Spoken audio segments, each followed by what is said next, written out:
The mere prospect of our military holding honest and brave conversations about the history of race and racism in this country is seemingly too much to countenance for some conservative lawmakers and their allies in right-wing media. And it's all they're talking about. How that dialogue, a conversation about race in America, would somehow undermine unit cohesion and, by extension, our national security. But there's an argument, a pretty good one, that the opposite is true, that learning about racial discrimination in our shared past would, in fact, perhaps be beneficial for military officers. Joining our conversation, chair of the Department of African American Studies at Princeton University and an MSNBC contributor, Eddie Glaude. Paul Rieckhoff is still here.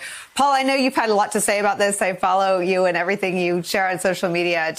Tell me your take. This is the most obvious thing in the world. Like, getting to know people you serve with in the military and in your country would be a good thing. It would be a good thing for national security, for our military, for America, and maybe just to underscore that point for people who may not be familiar. The enlisted ranks of the military is actually more diverse than America.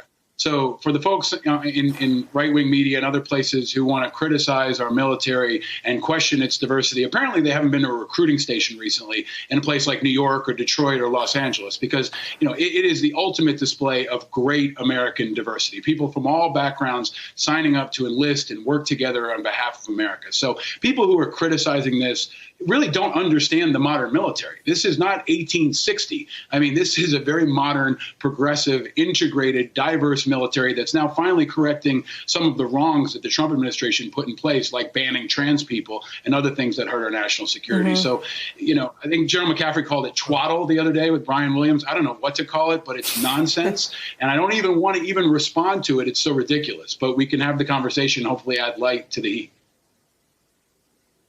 Well, Eddie, I mean, speaking of light, the red herring that the right puts out there is unit cohesion.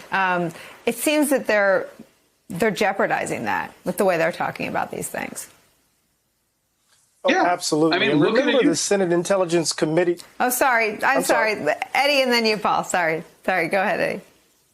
Remember the Senate Intelligence Committee report about Russian interference in the 2016 election said that the Russian government sought to sow discord and to exploit our racial divisions. And so we see them playing in that playbook for interesting sorts of reasons. That's on the one hand. So we know this is a national security issue.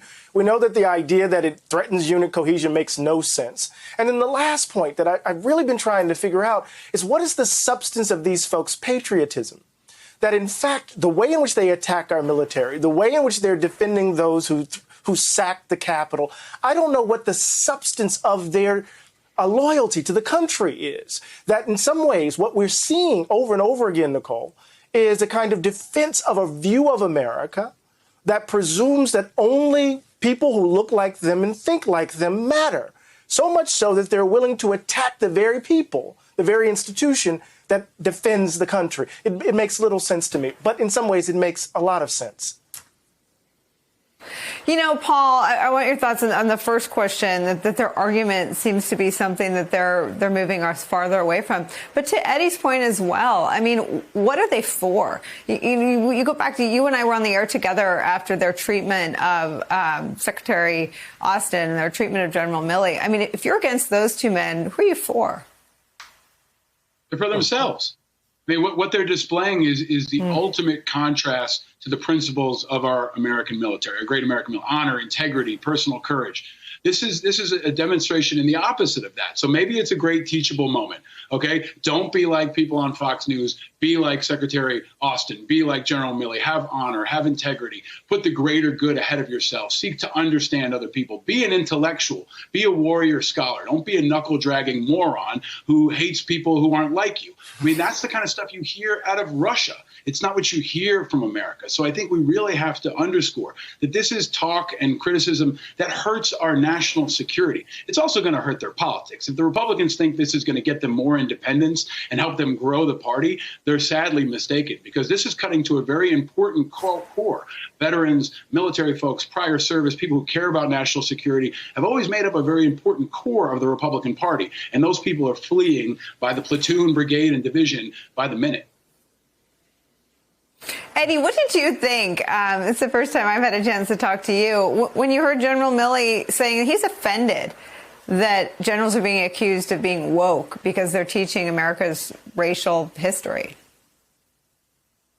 Well, I heard very clearly a defense of liberal education, that we don't want our soldiers, we don't want our officers to be narrow-minded, to be kind of locked into the kind of provincialism that prevents them from seeing the vast diversity of the world, to understanding the complexity of our country's history and our present, so that they can actually make serious and substantive and significant interventions in our moment. So I heard a robust defense of what it means to be a liberally educated person, a cosmopolitan human being, and how that makes a better soldier. But the last point I would make is this. There's always been this incredibly conflicted, vexed relationship between race and our military. We've served, black folk have served in the Civil War. We've served in World War I, World War II, the Vietnam War, Nicole, and we've come back home and we've faced this over and over again. So this is just an extension of our history, it seems to me.